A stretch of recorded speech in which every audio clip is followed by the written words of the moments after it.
Today's show is sponsored by Yafa Bay and her Spirit of Tepereth Metaphysical Marketplace, here to provide you and your naturally special gifts with guidance and support through your life's journey, providing you tools such as candles, incense, charms, jewelry, oils, crystals, and much more. Visit them at 1273 West Broad Street in Columbus, Ohio, or online at spiritoftepereth.com. You can find all our sponsors' information in the show notes on our website. Now let's start the show. The controversial group leading the charge, ADOS, the American Descendants of Slavery. The controversial group ADOS. ADOS, the American Descendants of the controversial group ADOS.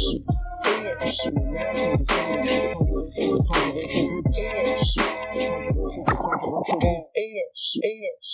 Welcome to the Articles of ADOS podcast, a weekly show where we bring you undiscussed news, articles, and information important to the American descendants of slavery, our friends, and our allies. I am your host, Lisa Todd, along with my co-host, Daud Giazan. Today, we have a special show for you. It's one we've been hinting about called the Archive Dive. The Archive Dive is where we take a full show and select articles from the past and see if they still hold true. We choose a year, any year before the current one, and look back at the state of ADOS through the articles of that era. The year we chose to dive into today is 1973. Coming up later in the show, we will go back and share articles from the New York Times, Springer.com, and the Black Panther Intercommunal News Service. But wait, we can't forget the personality piece. Oh yeah, let's not forget to show our personalities. Peace. I'll start by posing a question. Why this year? Why 1973? The reason why I chose this year was that when I was 10 years old in 1973, my mother sparked my religious and spiritual interests earlier when I was 6. When I was 10, she sparked my political interest by asking for me to research and report to her the Nixon-Watergate scandal. I was to report to her when anything new came up in the Watergate case. Also, the year before, my family was a part of an integration wave that was taking place across the country. Like the Jeffersons, we had moved into a mini mansion on the then white side of town. By 1973, my parents had stopped wearing and dressing us in the occasional African dress and natural hairstyles, as encouraged by the Black is Beautiful movements of that period. To this day, I believe this was as a direct result of American government's counterinsurgency programming waged upon ADOS through what later became known as blaxploitation movies and similarly themed TV shows. Also by then, I was allowed to go to a predominantly white school that was closer to where we were living. School officials had initially prevented this. By the time I had entered the 6th grade at that school, it was predominantly Black, and over 80% of our white neighbors who would not allow their children to play with me had left the neighborhood, which was later called white flight. So that's why I chose 1973. Well, in 1973, I was 1. I have no recollection of any events happening during this time, but have since learned through my public education that a lot went on. It was a year that changed a lot socially for this country. Mm-hmm. Changed socially for women, changed socially for ADOS. So I'm glad you chose it. I look forward to sharing a lot of the stories and history of that year. Are you busy? Is the news coming so fast you can barely keep up? No worries. The Articles of ADOS podcast is here to help. Hit the subscribe button wherever you're listening right now, and we'll make sure you stay up to date on the news and information that affects you and your ADOS life. New segment alert. A segment about the interesting facts for the year we chose, and today we will see what was life like in 1973. The first fact is that President of the United States was Richard M. Nixon, and his vice president was Spiro T. Agnew. Spiro. Oh. It's okay. That's what I'm here for. And his vice president was Spiro T. Agnew. Cost of a new home, $35,500. Cost of a new car, $3,883. Median household income, $10,512. Cost of a first-class stamp, 8 cents. Cost of a gallon of regular gas, 39 cents. Cost of a dozen eggs, 78 cents. And the cost of a gallon of milk, $1.31. So milk costs more than gas. Okay. New segment alert. Oh, happy day. In this segment, we reach back into the headlines and recall what was going on at the time in pop culture. Headline news number 1. Roe versus Wade. The Supreme Court of the United States rules on Roe v. Wade January 22nd, 1973. In this ruling, Roe v. Wade makes abortion a U.S. constitutional right. Headline news number 2. This was a big one. Was it bigger than the Roe v. Wade? Who knows? Battle of the Sexes tennis match between Billie Jean King and Bobby Riggs was one of the most sensational events of that year.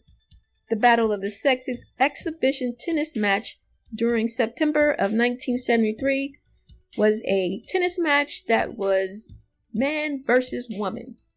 Could a woman beat a man in tennis?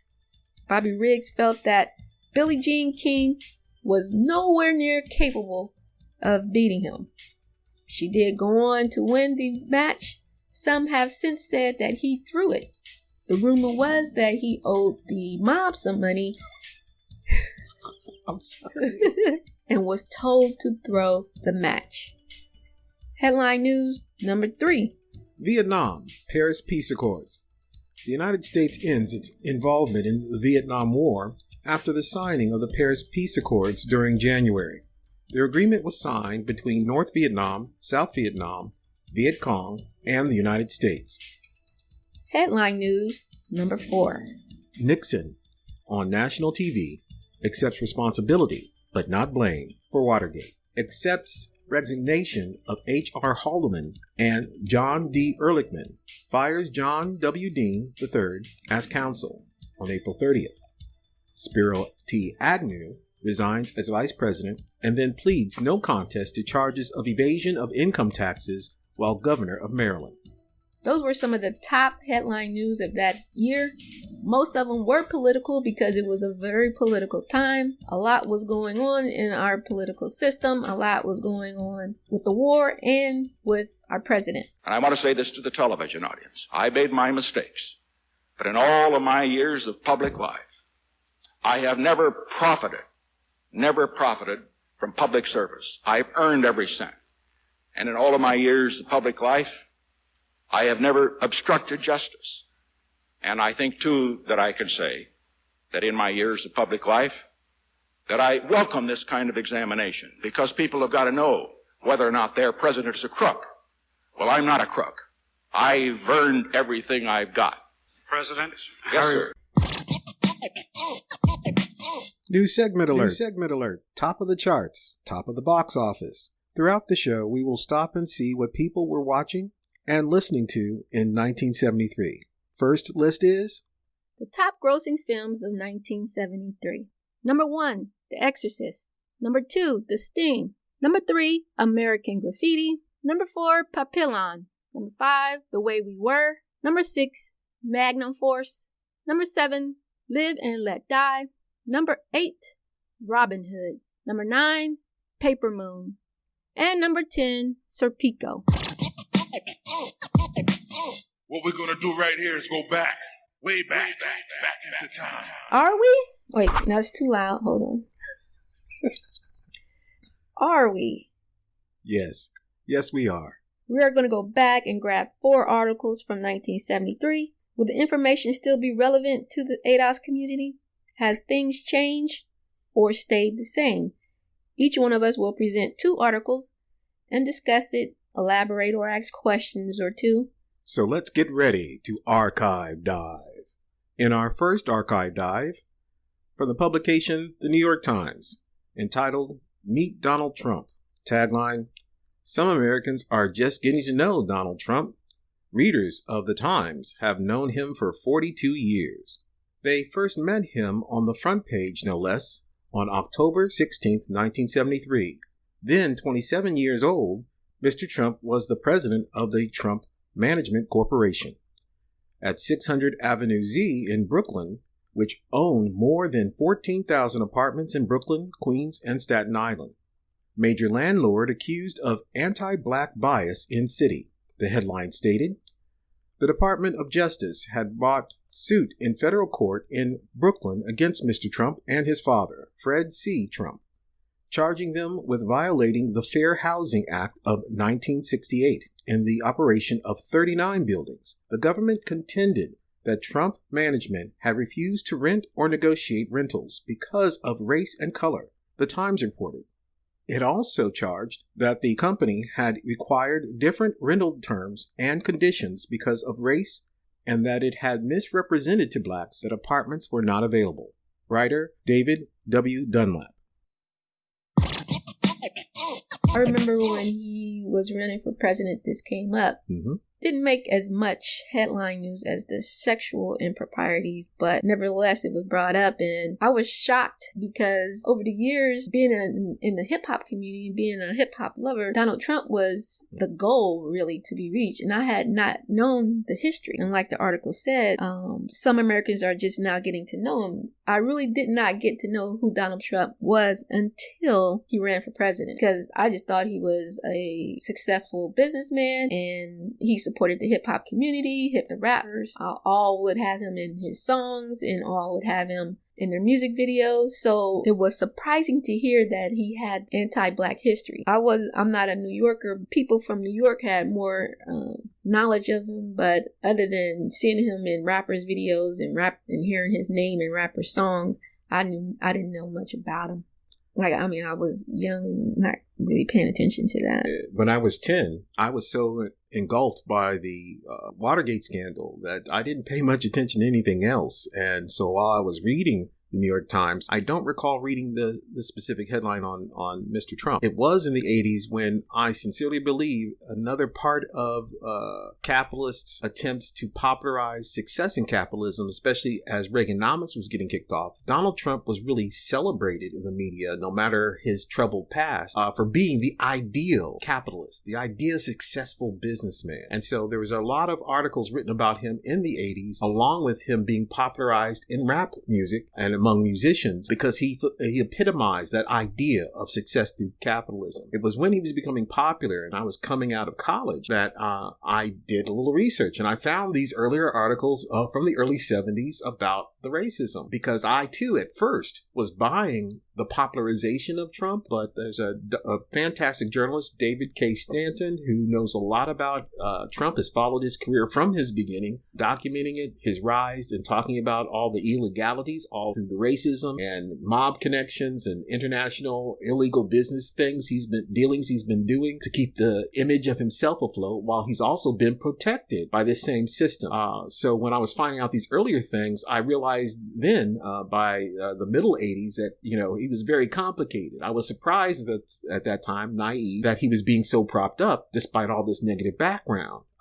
But it culminated into what we know about him today. In the lawsuit that he and his father lost, and the way that it impacted ADOS is that of course, we were shut out. One, shut out of better housing, shut out of opportunity. And he was a part of that. He was a part of that culture. And for him to then present himself and have a different image, that he was not that person, even to this day, he denies it, of course. No, you were a part of the process that held African Americans, specifically ADOS, down, because at the time, immigration wasn't as high as it is now. Our people were the most impacted from his policies. I don't think he got enough negative pushback on that. Then I don't think he got enough pushback from him when he was running for president. We'll see a clip or two on Facebook or Twitter of Donald Trump was sued and lost for discriminating against black people. Doesn't translate into a consequence.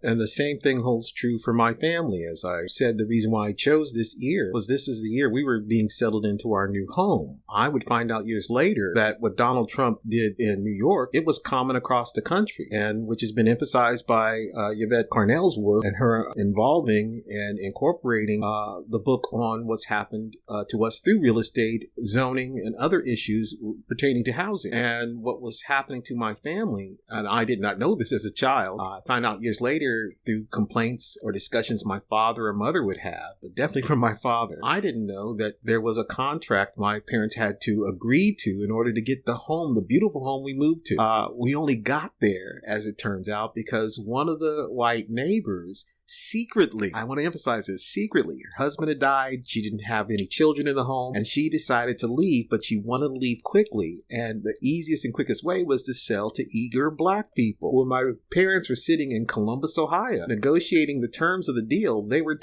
called inwards. They were also told they were going to be on a 5-year contract, and if they missed any one payment, they would lose all potential equity, including the home. Blew my mind. And so I understand why I barely saw my parents, because they were always working to sustain that beautiful home we moved in. It was a beautiful home. And so what Donald Trump was doing in New York was just a part of how they were doing real estate, issuing in blacks who were qualified to be there, but they were finding ways to either make it harder for them so they'd lose, and also more difficult for them for even to getting a foot in the door. And this was happening across the nation. I submit the same thing was happening when some political pressure was coming to get blacks into more home ownership as a means to improving our wealth status in the society in the late 90s. But the same dynamic happened where people in power in these positions, like Donald Trump and all those down below Donald Trump that own housing and were able to allow blacks access to the finance systems, decide to manipulate how those finances work, and therefore disproportionately selling us and offering us and telling us we were only qualified for junk mortgages. And you know the rest of that still. So it's the same design.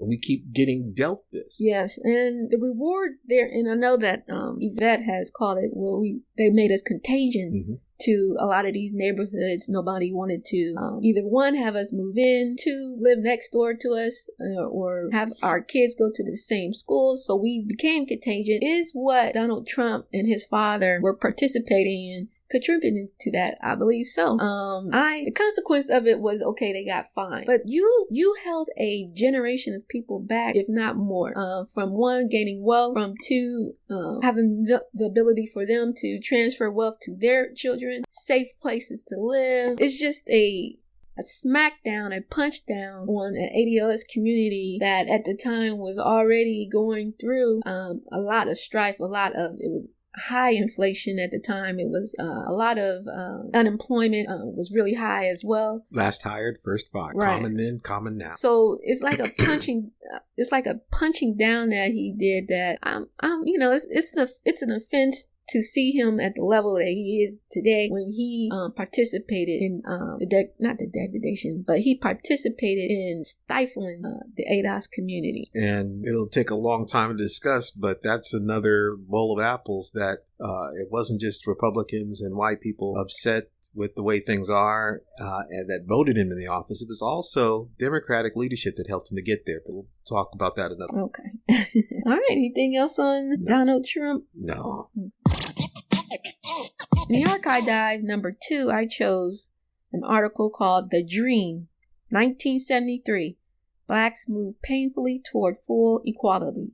Written by John Nordheimer, special to the New York Times. Washington, August 25th. 10 years after 200,000 white and black Americans marched to this capital to pledge a moral commitment to racial equality, the nation has moved toward that goal in a historic trek that has been far more painful and arduous than most of the shirt-sleeve masses who were there at the beginning ever envisioned. But a study of Black America conducted this summer by the New York Times suggests that despite the agony of intervening years, the decade since the March on Washington has produced tangible results that in many respects have exceeded specific goals set by the men and women who organized the mass demonstration. Against a backdrop of danger, uncertainty, and unmet expectations, American society has begun a transformation of social conditions for its restless minority of 25 million black people. A national upheaval that has left black society split between those whose fortunes rose during the decade and those whose lives were relatively untouched. For the others, particularly in the northern ghettos, participation in the system is still largely regulated to welfare rolls, food stamp lines, and a social worker's compendium of domestic strife. The target of this animosity is perceived as a white society that has not honored the promises of the 60s. In a parallel development, their growing resentment directed at members of the expanding black middle class, who appeared to the ghetto dweller to be concerned with individual survival, to take any risk for a resolution of the unfinished black struggle. Okay, this was a very long, in-depth article. It dove into what happened after the March on Washington, what happened after the 10 years of, I believe the Civil Rights Act was made into law. And they were at that time still not seeing any tangibles, any progress in the ghetto. Yes, there were individual success stories. Yes, there were some upward mobility for some black families. For the vast majority of black peoples in these, what they call the ghettos, life did not change. And if there was change, it was very slow and very minimum. Another thing that the article pointed out is that not only was the black community still struggling, there was an erosion of leadership. A corresponding erosion of leadership has been apparent for several years. The deaths of Dr. King, President John F. Kennedy, Senator Robert F. Kennedy, removed highly charismatic spokesmen for the slack cause in the 60s. There has also been a fragmentation of the black leadership, mostly confined today to political districts or individual organizations. That works against black unity on a national scale. Furthermore, under the influence of the Nixon administration, white Americans' tolerance of the experimental social actions of the 60s has apparently given way to laissez-faire attitude that is, to many black Americans, a kind of spiritual disenfranchisement. The result of all this is complex and filled with contradiction. On one hand, there are those blacks who have exploited the new opportunities and have found success and hope. On the other are great numbers of blacks who have been left behind in anguish and soreness, acting in disjointed ways to vent their frustration or simply coping until relief in some new form arrives. In that, it still holds true. I think we are on a continuous basis waiting on for something to happen to us, for somebody to save us, for somebody to start a program, for somebody to enact a law that would protect us, for somebody to amend the Constitution to give us full citizenship. We're always waiting for something. As the article in 1973 pointed out, yes, there are successful black people at the time. There are successful people that rise, and but it's not on a national level, and it's not affecting the black collective. So it was an interesting read. I would suggest, you look into it and see that some of the, not complaints, but some of the problems that still persisted after we marched on Washington, after we got our civil rights, and after you saw now the black faces on commercials, and now that you saw the Jeffersons and you're moving on up, and now that you're seeing these images of yourself, and it's powerful, it's black, it's beautiful, something that Nixon instituted, that's happening. But for the vast majority of people, we're still wealthless, we're still left out, as our earlier article, left out of the housing, left out of the a lot of the industries, locked out of a lot of the industries that were happening. So it wasn't all good just because some of us were moving on up. So in this article points out what happened in 1973 and what really was like. So I would suggest reading it. It's a good article. I like to address this from two areas. One from the eyes of a 10-year-old boy. In that, I benefited from roughly 40 years of concentrated and active struggle of people who sacrificed lives, names I'll not know, and nor history will record, sacrificed so that I could have a better life. Yes, my parents worked hard. They benefited from doors that were opening because people struggled. I'm emphasizing this because we often get criticized of the ADOS movement one being divisive. The other is you're just begging the white man for what you want. And that's absolutely politically immature and ludicrous. I had a better life because people did political struggle. And we, in my age group, particularly the baby boomers, of which I'm at the very tail end, dropped the ball. We stopped being activists. Some of it because of those hard fought for gains we did benefit from. My family benefited, as I explained the reason why I chose this year. We had benefited. We had moved on up. And later did I realize at what cost. But at the time, I benefited from the fact that people laid down their lives and stood ground politically and demanded better for their children. Well, I was that child, benefiting from that struggle that lasted roughly from 1970 to 1985, when it started declining. But significant numbers of us, but not the whole, benefited from those times. And what I was told during that time was that you become a part of the system to make it even better for your people. And sadly, some of us made it better for ourselves.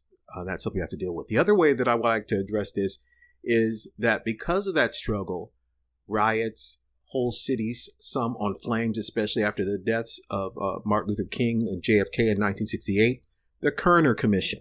People choose to forget this. In fact, about 2 years ago, there was a 50-year anniversary of the Kerner Commission, which determined and very prophetically announced that the United States, if white racism continues, will develop a society of two nations, one black, one white, both separate and unequal. Well, as I submit, the high point came in terms of material and wealth benefits to black people, some black people, by 1985 beginning to dwell down into the popular movement that people choose also to forget. So we're just rehashing history. The rise of the angry white male, culminating in the election of then Bush Sr. in 1988's presidential elections on the heels of their advertisement of the Willie Horton ads. Some of you should remember this. It's been since that time that both school integration, employment, and other key critical factors start going downward. We have not progressed in terms of school integration since 1989. We are at the same levels of anti-black discrimination in the workforce as we were in 1989.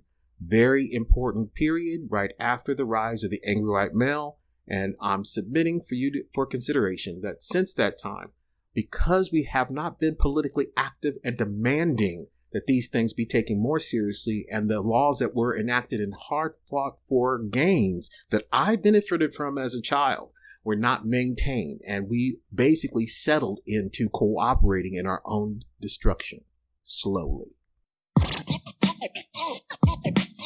Top of the TV charts. Top of the TV charts. What were the most popular TV shows in 1973? Number 1, All in the Family. Number 2, The Waltons. Number 3, Sanford and Son. Number 4, MASH. Number 5, Hawaii Five-0. Number 6, Maude. Number 7, Kojak. Number 8, The Sonny and Cher Comedy Hour. Number 9, The Mary Tyler Moore Show.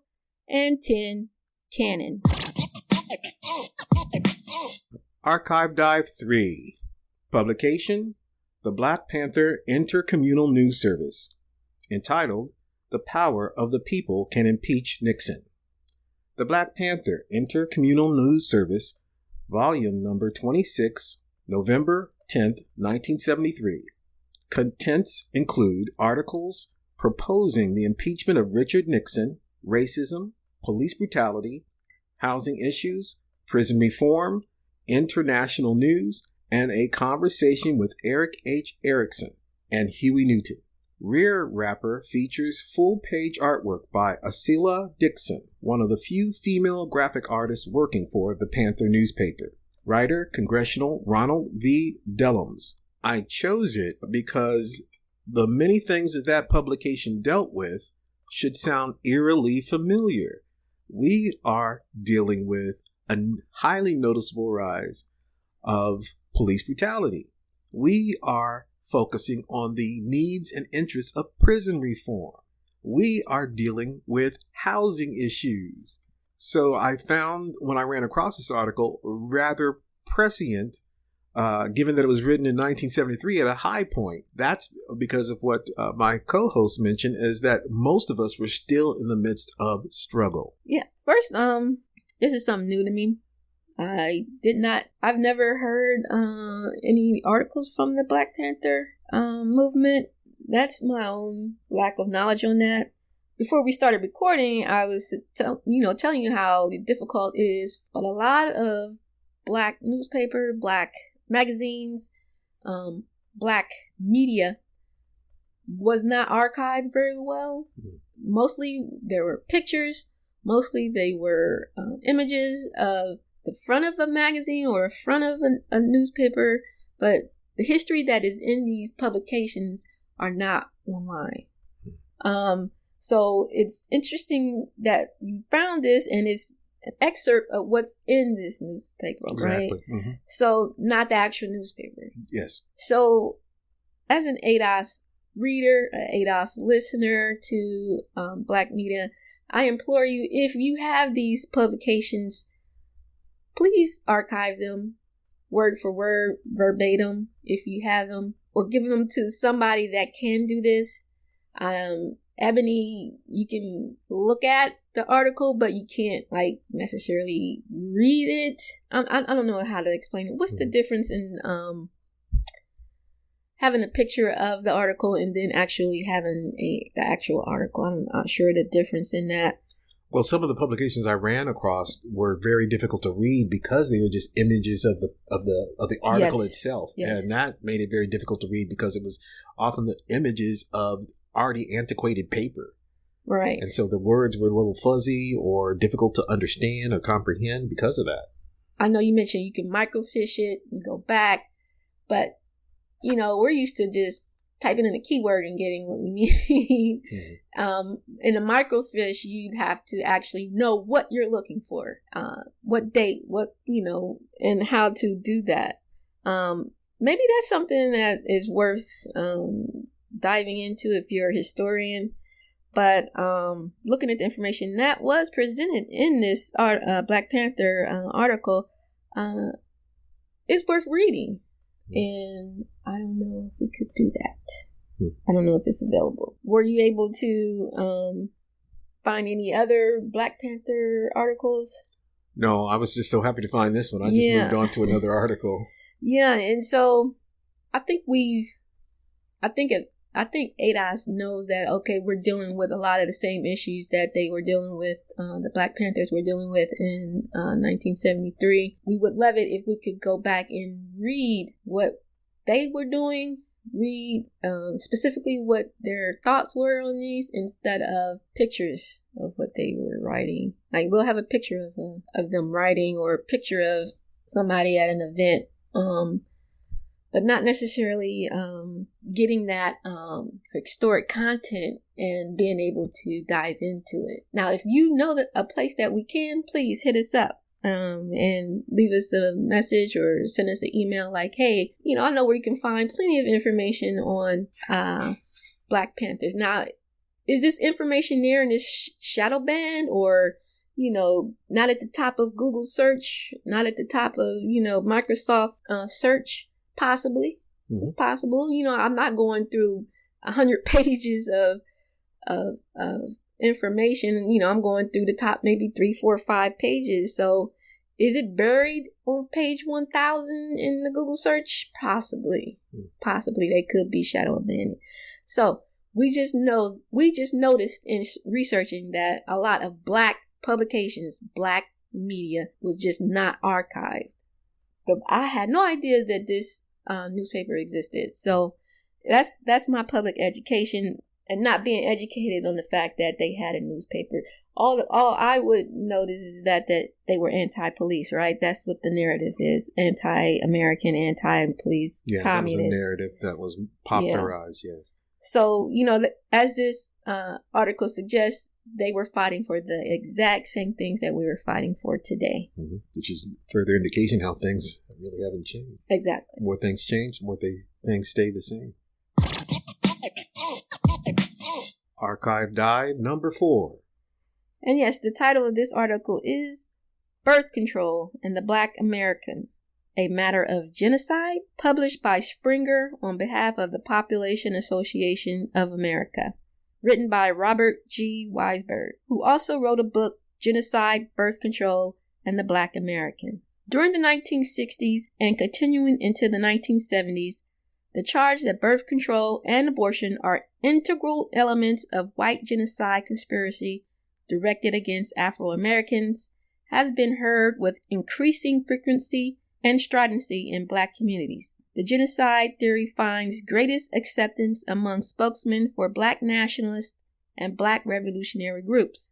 But suspicion of family planning programs is not limited to them. An analyst of Black leadership opinion on birth control is provided in this paper. The Black debate over the desirability of population limitation is traced back approximately 50 years. I chose this article because, ironically, in 1973, Roe v. Wade was approved and abortion was legal in all 50 states. For most of my life, I just was pro-choice because I was Democrat and Democrats were pro-choice. To me, in the Black community, we have a history of believing that abortion was specifically for us and for us to keep our population down. That's been a part of the kitchen table talk, between us but we do see it as a way to control this. And so I believe that, we were right to believe that it was population control. Our numbers are basically around the same, if not lower, our population numbers. So I believe that it was a soft genocide. It has a history of it all the way through the eugenics, that Margaret Sanger began in her wanting in her Planned Parenthood and wanting to control what she called the feeble-minded people. So I wholeheartedly believe that this was true. I haven't read this gentleman's book, but it's on Amazon. I would be interested in finding out what he reported on. But not only was Roe v. Wade instituted, but at the same time there was a marketing plan that was you had Black people coming up out of the South that just did not want to pick cotton, didn't want their children to be in that Jim Crow environment. They wanted them to do better than them, get their education, get good jobs. And so being a parent, being a mother was just not, it was seen as negative, especially large families. Large Black families was seen as negative, a negative thing to happen. And it was only with ADOS community was this campaign pushed upon us. Black women having babies was frowned upon and weaponized in the sense, because at the same time, like they were saying, they were being pushed into ghettos and they were, seen as welfare queens if they had a lot of children and couldn't afford them at the time. I'm going to support what you're saying as a belief, because the idea of belief, there's possibly some doubt where people have to have faith. I won't go down that road, but I'm going to strengthen what you said and it's going to be something more than a belief. It's going to be what you know. Therefore, no doubt. There are German Nazis. We're very much aware and acquainted with them. We know that they created an architect of final solution for their historically despised groups. Gypsies, Blacks who were there. We just don't get to hear about them. And European Jews. We know that backwards and forwards. Sadly, some of us know it more than our own story. And their final solution instituted that the results of eradication of the lesser races, again, eugenics terms and mentality, would be a relatively quick matter to be grinded up in the fascist form of economics that would yield profit. Well, there was also American Nazis. Some of the reasons why we are paying European Jews to this day for something that happened over there is because American Nazis in industry were also operating in Germany, were funded and activated. The primary means of keeping track of all those lives through digitation printed on their arms was IBM. Some of the reasons why our tax dollars goes to pay reparations because of what IBM, Ford, and others did. So what were they doing in America, these American Nazis? Well, they funded an investigation as to the status of race in America. And they got a real scientifically minded, objective observer from foreign land, I believe it was Sweden, who came in and did the largest study to this day, the largest study on race and racism in America. And it's called An American Dilemma, The Negro Problem in Modern Democracy, written by Gunnar Myrdal. And in that work, some of which Black notables of the time, I won't embarrass them by mentioning their names, but at the same time, they weren't a part of the conclusions that were reached and the suggestions that were made. They just formulated some studies that were used in, again, the largest research study of its kind this nation has ever had since, where they concluded a final solutions for America's historically despised groups. But it was to take shape over a long period of time. Now, there's certain reasons for that. I don't know if you want me to go into that level of detail. I'll just go to the response. The response was that they would control Black fertility. At the time, in 1942, when this research was completed, they praised the work of Margaret Sanger and what she was doing. And she was effectively, they praised, popularizing a very difficult thing to popularize amongst African Americans at the time. And she was doing so by appealing to Black business leaders, Black church leaders, and Black healthcare providers. Blew my mind reading this and the conclusions that led up to it, and the reason why they chose a slow motion way of doing so. There's a brother we can interview if you like, who's done the research on this. It's done. We just don't hear about it, and some of us don't like to deal with it because of our emotions and the mentality of what's become of identity politics sadly has played a role in a lot of our decision making. But let me give you something that I personally experienced and witnessed when I didn't believe in this stuff. It was in the 1980s. I was, again, an avid reader, very much into research, beginning my journalism stint. And I was reading racial demographic shifts expected in the United States.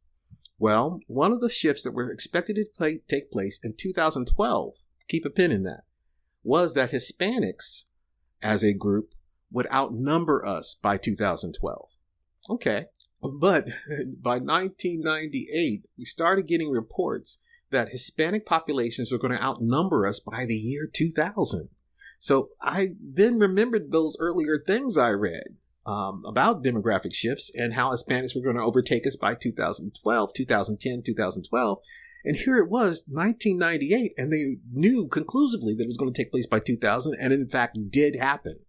So I, wondered how did that happen?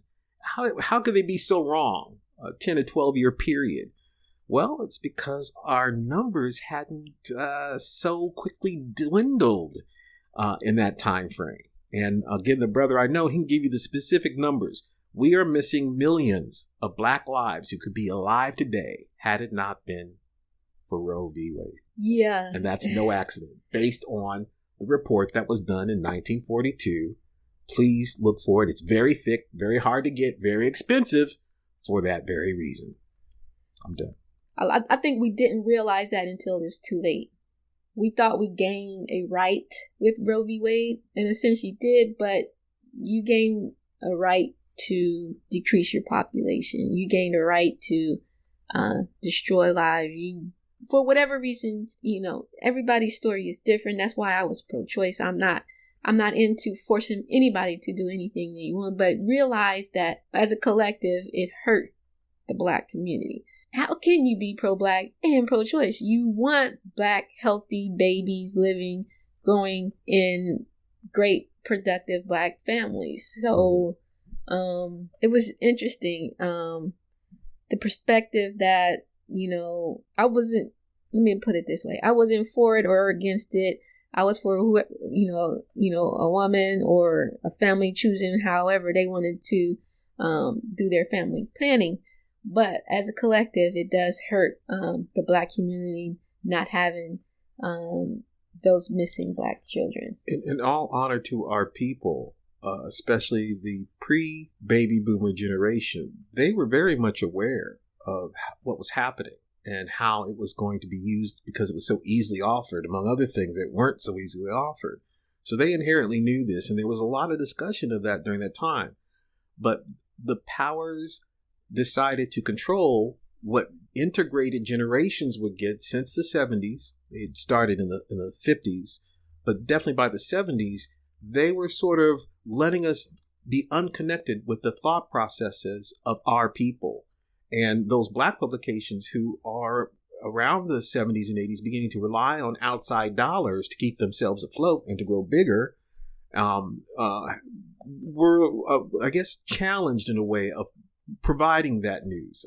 That could be a big indictment, and some people could argue, and that's all right. I'm just saying there's no reason why my co-host didn't know this, other than the fact that we were either choosing not to know it or we just didn't know it, and we should have. This should have been a part of our discussions about that very important matter. But we allowed them to ultimately shape our mentality into arguments. Two arguments usually, just like there's just two parties, and that's not on an accident, to limit our abilities of alternatives. So one argument was it's either a fight for life or a fight for a person's right to choose, a woman's right to choose, which is important. It is important. But when you get into it, you have to identify who is it important for. Is it important for a wealthy, white, elite female? Is the same political needs as a struggling, uneducated Black woman? Not enough of us had that discussion and analysis of the situation because we were, some of us, a lot of us born into, and many of us accepted it as just seeing it as a discussion of simply a woman's right to choose versus of fighting for life. And that makes no sense given our history. And our pre-baby boomer generation knew that, except that as successive, more integrative members of us weren't being shown those alternatives, weren't being exposed to those arguments. And it became the kook in the room who would mention it, and they would be seen as such. But it is more complex than the two alternatives we've been given. And one of the concerns that was left out in those discussions is what would happen to our population size? And what does that mean politically? What does that mean economically? What does it mean for sustainability of the group?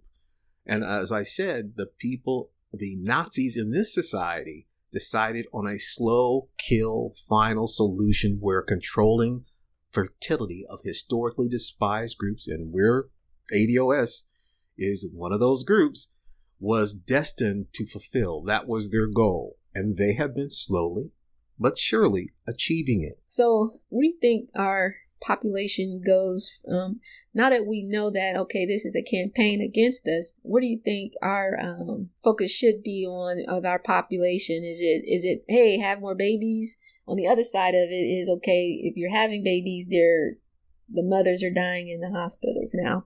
So it's this is another reason for the ADOS lineage movement. This is why all the arguments that seem to be valid because of emotional appeals primarily, nothing dealing with facts, all too often is sadly able to get too many people not to listen and not to dive deeper. Having wealth puts us in a better foothold of protecting lives and choice of lives of our people, period. That's why this is a worthy and righteous fight. That's the answer. Quick answer to that. Yeah, I agree. So get ready. Yeah, I mean, you have the right to choose, but choose right for the Black community. Well, the reason to keep us in an economic stranglehold, which was another thing this society, this study determined, we need to be kept in an economic stranglehold perpetually because it will induce more decisions that will result in birth terminations. Well, yeah, you've mentioned that before. I forget what we were talking about. Mm-hmm.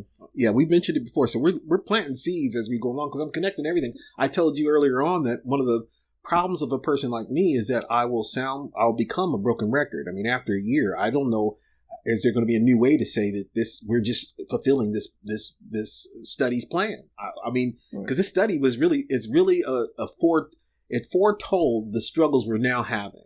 It ironed it out across all studies. He was attempting to show how we could get along and how we'd be a better America if we could, because he was from Sweden, where people generally get along well because there's not many people of color there. So he was trying to bring that here, but in study after study kept revealing to him that whites did not want us to be here, but they didn't want us to disappear because they were reliant on income they were gleaning off of our misery.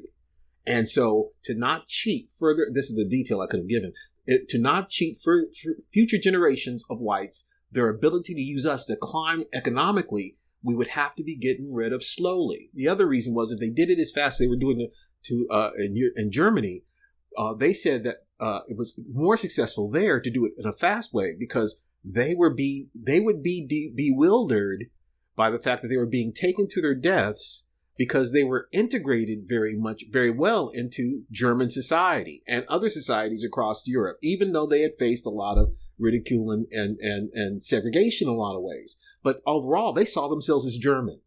The European Jews did. They were really shocked at what was happening, but that shock created a deer in the headlights effect when they were being taken away. Well, the author of this research study said blacks had been so segregated and so treated so horribly, lynched and all that other stuff by the 1940s, that we would be more violent when they would start doing that. And that would cost white lives. And that's why the quick approach to doing so was ruled out by the study.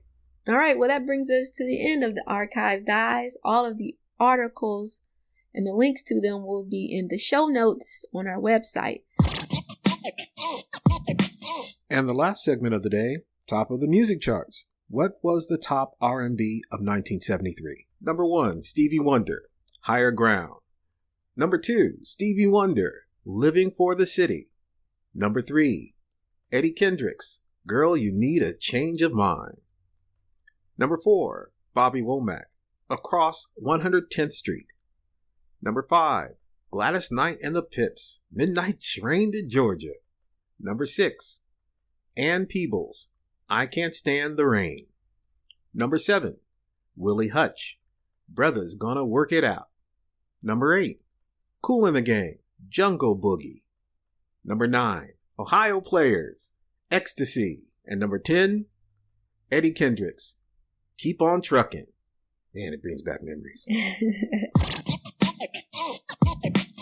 There you have it, family. Another week, another show. Thanks for joining us on the Articles of ADOS podcast. Make sure to visit our website, articlesofados.com, where you can join our mailing list, see the show notes for today's episode, and to leave us a voice message to be featured on the show. Now that you're family, we'd love it if you'd like our Facebook page and join our private Articles of ADOS group. This is where you can connect with other listeners, give feedback, and share articles you would like us to discuss. If you have any questions, comments, or feedback, send us an email to listeners@articlesofados.com.